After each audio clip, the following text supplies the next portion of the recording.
Morning আমি এতিয়া market analysis কৰোঁ। যদি কালিৰ ৱাই চেঞ্জ চাওক 24,800 চাওক।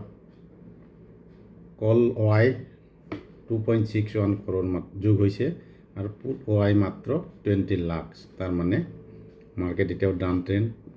গতিকে এই ডাউন ট্ৰেণ্ডত আপুনি যদি ইফালে চাওক 24 ইয়াত 800ত হায়েষ্ট কল চেলাৰ আছে 79 লাখ আৰু পুট চেলাৰ -7 মানে এক্সিট মাৰি আছে। ইফালে চাওক 24,900 24,500 সব এক্সিট মাৰি আছে। 24,500ত 14 লাখ এক্সিট মাৰিছে।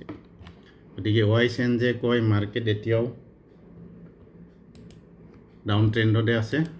বাকী আমি এতিয়া চাওঁ আজিৰ কাৰণে ক'ত কি আছে।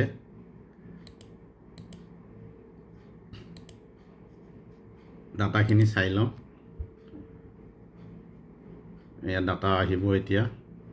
আমি এতিয়া 1 আৱাৰৰ চাৰ্টখন লগাই ল'ম আৰু মাত্ৰ আমি 31 যিটো জুলাই তাৰেহে ডাটা ল'ম, কাৰণ আমাৰ উইকলি যিহেতু ট্ৰেডিং, গতিকে আমাক ইমান আগৰ ডাটা নালাগে।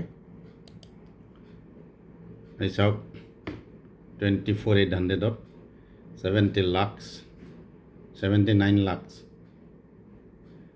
কল ৱাই আছে, মানে এইটো এটা ৰেজিষ্টেঞ্চ হৈ গ'ল আৰু পুট ৱাই মাইনাছ হৈছে আৰু মাৰ্কেট আছে ইয়াতে। মাৰ্কেট এইখিনিতে আছে 74,700ৰ ওচৰত। ইয়াতে আকৌ 39 লাখ যোগ হৈছে 3.89 লাখ পুট ৱাই আকৌ এক্সিট মাৰিছে। গতিকে মাৰ্কেট 24,800টোত ডাঙৰ ৰেজিষ্টেঞ্চ হিচাপত কাম কৰিব। গতিকে এইটো যেতিয়ালৈকে ভাঙিব নোৱাৰে আমি আপ ট্ৰেণ্ড ভাবিব নোৱাৰোঁ। গতিকে এইখিনি থুলমূল এনালাইচিছ, এইখিনি চাই পিনে ট্ৰেডিং কৰিলে হ'ল। আমি এতিয়া ছাপৰ্টটো বিচাৰি পোৱা নাই, কাৰণ ছাপৰ্টটো বহুত তলত আছে। ছাপৰ্টটো যাবলৈ আমি ডেইলি কেণ্ডেলত যাব লাগিব। ডেইলি কেণ্ডেলত ছাপৰ্টটো আমি যদি চাওঁ, ভাল ছাপৰ্ট হৈছে 24,500।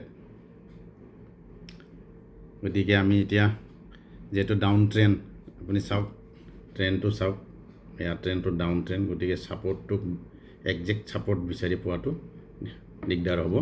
গতিকে আমি ৰেজিষ্টেঞ্চটো লৈ বৰ্তমান ডাউন ট্ৰেণ্ড হিচাপত ভাবি ল'লে হ'ল।